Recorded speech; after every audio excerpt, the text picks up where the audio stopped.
go, a financial advisor and a lawyer walk into a bar. And then what happens, Dave? Well, a question comes up about cybersecurity. That's all I hear. What is it and what the hell's going on?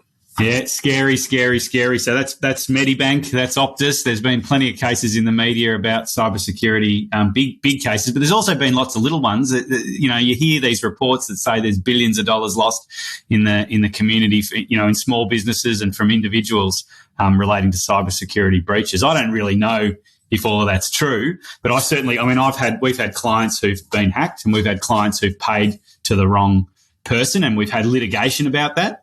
So it's certainly a real risk, and it is happening in the community, happening amongst small business owners. And I think small business owners, I heard a statistic the other day that said about 50% of all cybersecurity breaches were actually in relation to small businesses, not Medibank and Optus. Yeah, that's right. But it's also, what's the definition of cybersecurity? I mean, that's a really broad, it's almost a generic term, because you could turn around and say that some of the hacking where you hear of these, email is a scam. Is that a Oh, yeah. Well, that's a good question. I hadn't thought of that. Yeah. Is it someone taking over control of your IT system? Yeah. Or is it just, do you say cybersecurity is that overall, you hear of these stories where lonely hearts, this person's sending hundreds of thousands of dollars. Now, it's probably more of a scam. Yeah. But they're using the cyber environment to be someone that they are not to withdraw money from someone. Yeah, well, that's an excellent point. I was just chucking that all in together, but I think you're probably right. Some of it, like if you send an email to someone and say, I'm in love with you, and then you have a whole bunch of emails back and forth. Can you send me some money? I think they're a bit more sophisticated than that, but that's right. Yeah, here's a picture of me, and you're a lot better looking on the computer. All of that. I mean, that is a scam, isn't it? Rather than cyber, but there's certainly a cyber element, because you're only able to do that because of you're using the computer, and you're able to kind of hide behind the screen. But this is where, so I remember there was a show, I think it might have been Todd Sampson, when he was talking about some of this cybersecurity stuff, where there was people were they would ring an organisation to get help for some online group that they were involved with. Right. Could be whatever. And they go, let me just take over your machine. Hang on. Can you? Oh, yeah. And they kind of come. And so this is also one of the really big issues. I mean, it's not always someone breaking in as though they break into your house. Yeah. It's also someone you've actually given them. Oh, yeah. Said, if you click on this link and give me and they're on the phone to you. Yeah. Look, if I can do that, I can just jump on. Let me just help you with the machine and pick it up through that way. I think that's also a really definitely. I think 9 times out of 10, your cybersecurity or this area is risky because of the control you hand over through a trick, through a fake invoice or through an email that's not legit, that appears to be from someone you know, or from a post on social media that appears to be someone you know, that maybe their account's been hacked or whatever. We certainly see a lot of that. And if you actually look at the documents carefully, like we saw one the other day, which was a deposit. A couple, in fact, had bought a house, and they deposited they paid the deposit, but they paid the deposit to a scammer. But certainly human error seems to be the big issue. And if you look carefully at these documents, there's always something wrong with them. There's spelling mistakes. I mean, we hired a new fellow at the firm, and he was working remotely. And within a few days of him starting, he's a lawyer, and he got an email from Alex Martin asking him to email, saying, are you in work today? What's going on? Can you please email me? And thankfully, the email address wasn't my email address. It was a random email address, and he identified it as a problem and didn't respond to it. But it was pretty clever. They worked out that he just started, and worked out that if he got an email from me, who's the boss, that he might respond. Yeah. He doesn't know. He hasn't been here long enough to know that people just ignore me. Correct. Fuck, most people do. Yeah. Look, we've had a personally as a business, we had an issue earlier this year where and I'm not going to give any names. So we received an email from someone that had been forwarded through to myself, which again, rushed, complete human error. Yep. Clicked on the link. Took me onto our Microsoft online. And requested a change of password. So we had been asked to, we've been looking for these documentation from these individuals. So it was kind of like seemed legitimate. Yes, I'm with you. Through this whole sort of process, which we then discovered about 4 hours later, because one of my team sent me a message and said, "Why are you asking me to send you this money?" I said, "What are you talking about?" Jeepers. You sent me this. So they'd gone really quickly. And because I was the administrator for the business over everything, so they'd got in through that process, set up another email account. Yes. Right? And then through that, put an alias of David at Paxton Bridge. Wow. And then their rules that sit behind that then diverted it so it didn't come into my inbox. And so they got into this whole kind of process. And then from there, messages.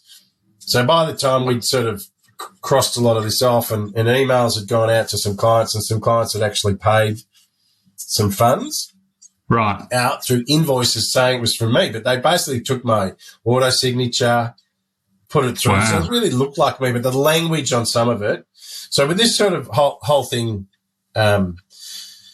sort of moved along, and it was through one of the international banks, and we discovered that they'd set up a bank account in my name. Right. I then ended up getting a card at home plus a request for some other details. So they'd sort of stolen your ID. Is that right? Or stolen your identity? Is that what they call it? Yeah. I had to get a new driver's license issued, and that took about 5 months. That was a nightmare. Right. But also through that, they'd had another false bank account that had been set up. And so the HSBC gave us some information, but not an enormous amount. But it was one of those scenarios that we were sitting under, how quickly it moved. So, look, we had a lot of security within the business. We've always used LastPass. And ultimately, it was only to my email account. Right. It was not into any other systems that would have client details in it. Yep. However, we've gone through this whole process now and increased the level of sophistication that we've now transitioned from our IT provider is the administrator. So if anyone needs to set up any new email accounts, they have to go through our IT provider. Right. Not to one of the operators. So we've put a layer of like a moat between ourselves and establishing that. Plus we've always had two-factor authentication. There's all of these issues. Yeah. But the thing that really stood out to me through the whole process, and it's frightening how quickly they move and the amount of information you need to provide to the privacy and the cyber areas. And look, the police were good in that they had said to us, I'm very sorry that has occurred. However, it's not in our jurisdiction. We're based in Victoria. You have to put it, it's a federal issue. And therefore, the police won't even give you a report because they're like, well, we don't know who the victim of crime is. But it's the speed. Well, you're the victim, aren't you? Well, yes and no. So they're saying it doesn't come under the Victorian jurisdiction.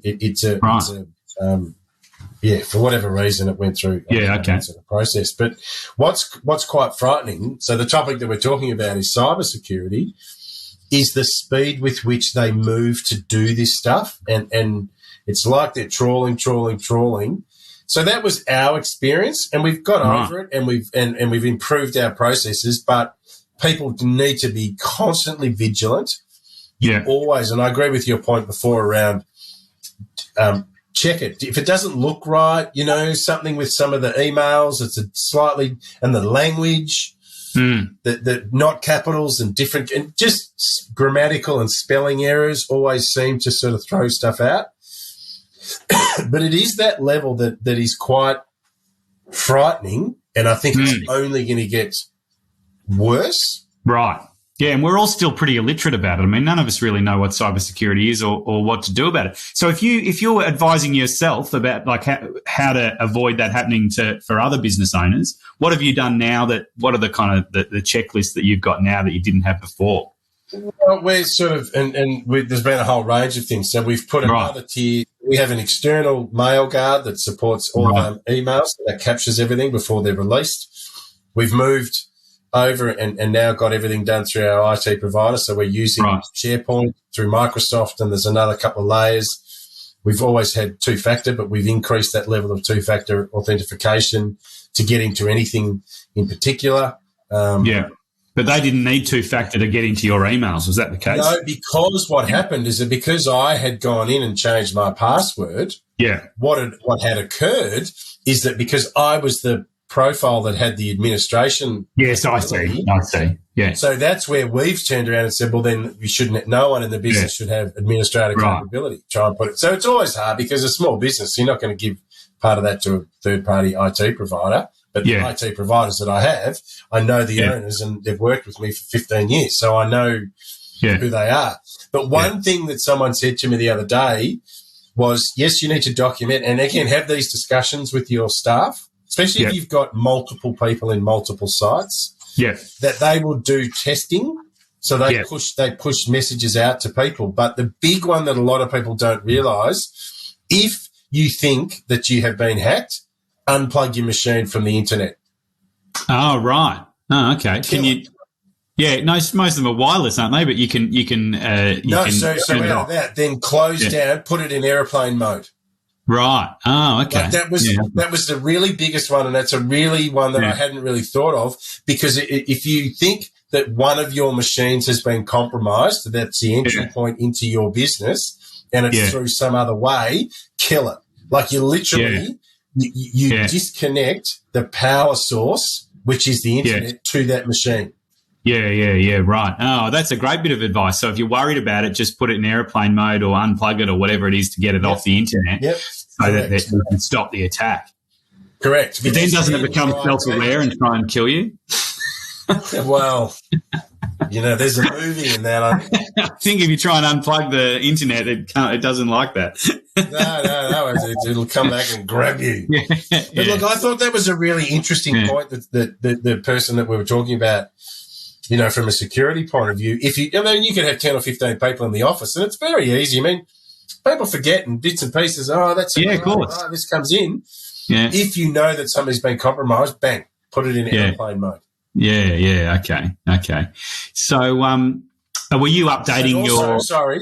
The other thing that on top of that, for every staff member, have the name, phone number, and the steps you need to take in hard copy next to the computer. Oh, right. So that you can ring everybody if you can't use your computer. Yeah. Correct. You can ring your IT people and say, this has occurred, but you've got the hard copy of the details. Yeah. Because a lot of the time everyone's going, oh, no, I'll just look it up. And they jump onto the computer and go, but you've lost it. Hang on. Yeah. Well, I can tell you when we report something to our IT provider, there's a little kind of icon at the bottom, like a little help, like it's like a life vest or something, like those life rings, when you're drowning. And you're supposed to click on that and put a report that way. But, of course, most of the time you can't turn your computer on or whatever. So I did say there was a certain irony in all of that. You need to do it all electronically when you're having trouble with your computer. Yeah, okay. And, I mean, it might be that your phone's the problem, right? Look, absolutely. And this is where you come back to Bluetooth in the connection that comes through. There's all sorts of different areas, which, again, is annoying. Where people go, do I have to do this two-factor? Like, why do I need to do multi-factor? Why do I need to do two-factor? That is one of the biggest benefits. If any system that you want to get into and you have to have your mobile phone available and accessible to do a third-party authentication, and there's a range of different providers, that is one of the biggest things that I would encourage anyone to do before you get into any of these systems to install that two-factor. Yeah. I mean, it is a bit of a pain sometimes to put in, but you can get an app on your phone. There's a million of them out there that are secure. You keep all your passwords in it. They're all there. I mean, we all know we've got a million passwords, and that's just the world we live in. There's nothing you can do about that. You may as well have them strong passwords, and you may as well have two-factor, particularly two-factor authentication or multi-factor, especially around your key systems. And, you and I, professional advisors, we've got a responsibility for other people's information. Look, absolutely. I mean, we hold a huge amount of personal and a lot of the time very private information. And so on any of the third-party systems. I mean, we're all cloud-based, so you know, we've always been very aware of cyber security from that perspective. But look, it's one of those things. I'm, you know, it was an error on our behalf from you know, we clicked on a link like it was, and I was rushed, and that's always the biggest issue. You know, people generally, and they push it through, and sometimes you see them, they keep pushing this message. Oh, right. And people think, oh, look, they keep hounding me. Oh, maybe I do need to click on it. Bang. And then they've Oh, I see. Yeah, right. Well, it's certainly everything we've seen in a litigation context for small businesses has all been human error. It's all been somebody clicking a link or changing the bank details without checking. That's a big one. If you get, you know, a new place to deposit money from, you know, say an existing supplier, and they say, oh, I've changed bank details. Can you use this bank? You ring them up and you ask them if that's the case. It takes 5 minutes. It's a bit of a pain. And actually, we've had a few clients, if we transfer money to a client, we always ring them and ask them, you know, to confirm. And some of them are a bit bamboozled by that. And they're sort of, why are you doing this? I emailed you the BSB and account number. And we said, well, you know, your email might not be secure. And they're sort of a bit confused. But, you know, they're hopefully they'll be happy that we're taking reasonable precautions to make sure we don't send it overseas instead. Well, look, we're exactly the same. If we get a request from someone that says, can you please transfer X amount to this account, irrespective if it's a regular setup, it's a regular payment, we will make contact with people. Just go, just want to confirm this is everything. You know, we know if it's the original establishment. It's, again, it comes back to, as you said, if people change their bank account details without notification, it's a red flag. Yeah.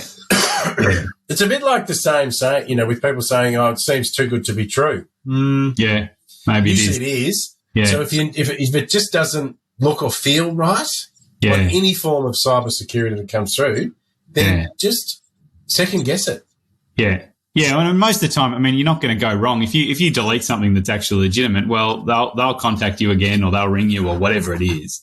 I mean, there's some things I get, you know, when I do deal with my bank, I get a text about what's happened, and I get an email about what's happened, and then I get another text, and then I get another email. You know what I mean? They tell you that they're processing it, and then they'll get back to you. Then they tell you that they've finished processing it and they've moved on to some. You know, and you get text after text after text. But you ignore them all anyway. It's no problem. You know, they wouldn't send you a text and you have to click a link and then go and authorize something. You know what I mean? Yeah. So that's just the world we live in. What are some of the other stories, like from a litigation point of view? Yeah. What have you seen within that cybersecurity space? Because a lot of the time from when I look at it and what you hear about through the media is that it's someone that's offshore who's coming in. So from a litigation point of view, how does that work from that legal side? Yeah, so most of the cases we've handled have related to this change, you know, an invoice that's effectively fake. It's very common. You know, they intercept an email and they're able to produce an invoice that looks very legitimate but has different bank details on it. So they get you to transfer money overseas. And we've done one where the transfer was over $1 million. So, and once it's overseas, you know, it depends where it goes. If it goes to the UK or whatever, you might be able to track it down. But the kind of places they send this money, the kind of places you can't get it. So once it's overseas, your chance of litigating, suing that person and you know, because then it'll go overseas, then it'll go to a different bank account and those accounts will be closed and it'll all be over, right? So the chance of you actually litigating overseas and getting the money back is very remote. You'd more or less give up.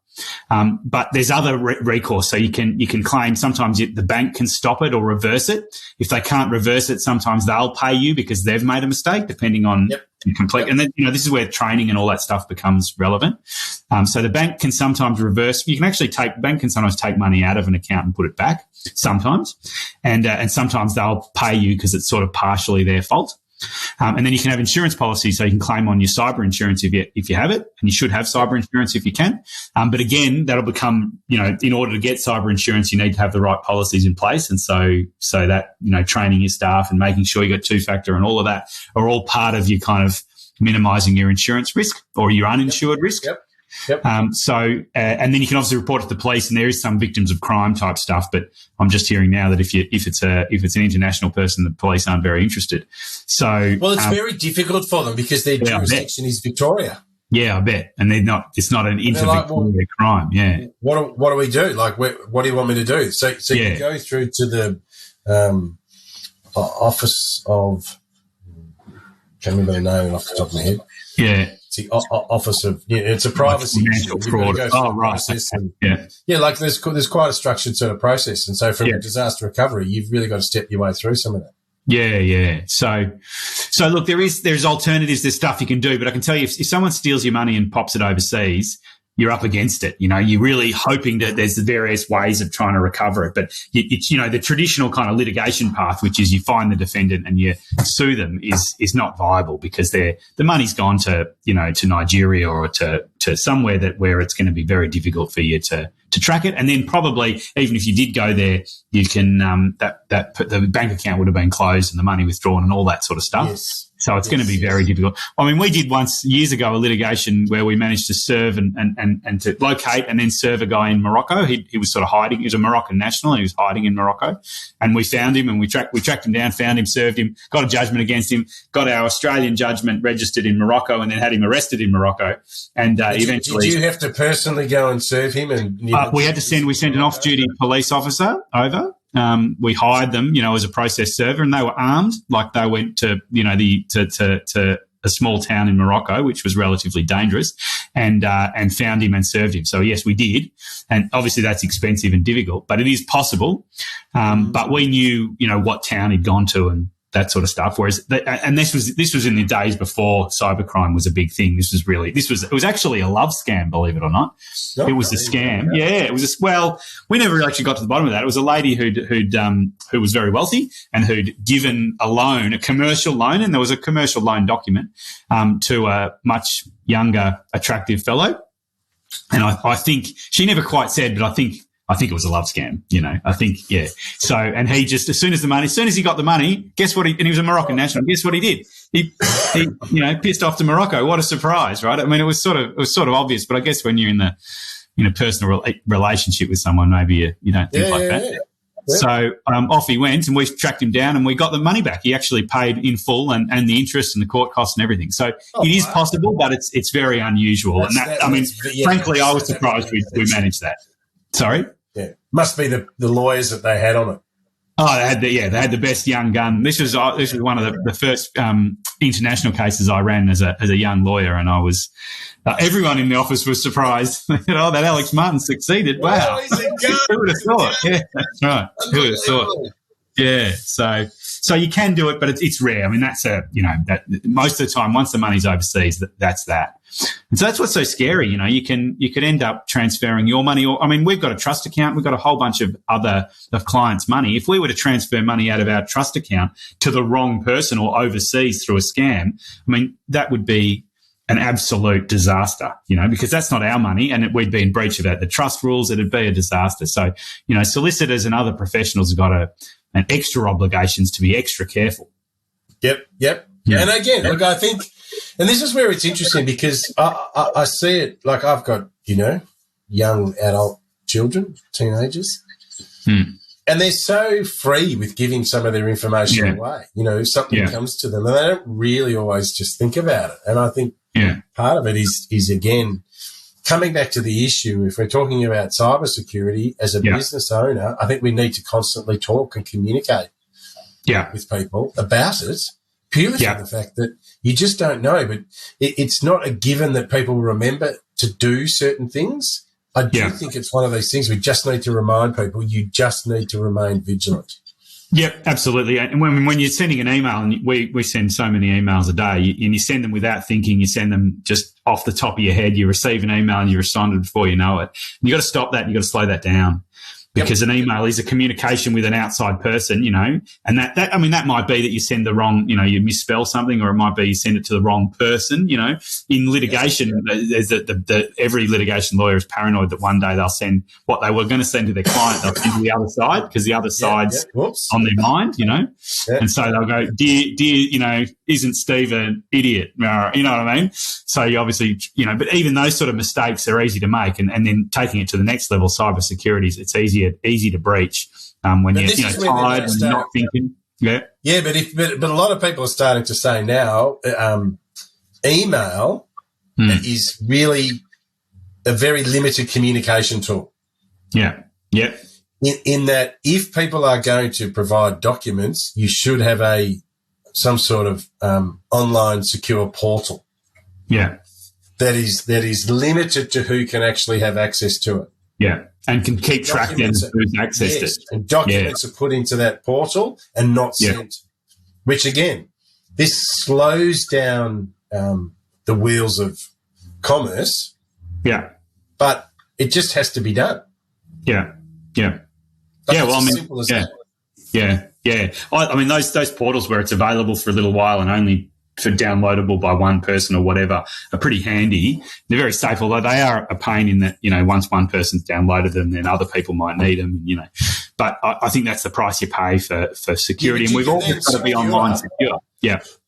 You can secure it that, there's certain people that are listed who have access to that folder, and some of them are view only and others have full ability to upload or download. So you can then monitor and track what people are doing. It's just, again, I just think as a business owner, it's just another issue that you need to be across.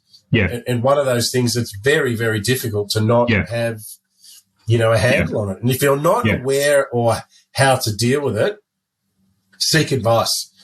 Go and find a third party. I mean, I know now there are some organisations that have 24/7 monitoring of their IT system by a third party. Just to track to see if people are trying to, access or break in to the systems that they hold. And they just say they can't afford to be shut down for any period of time, that it's just a form of securing, their business going forward. And it's as simple as that. It's, you might have a security patrol that patrols the outside of your factory.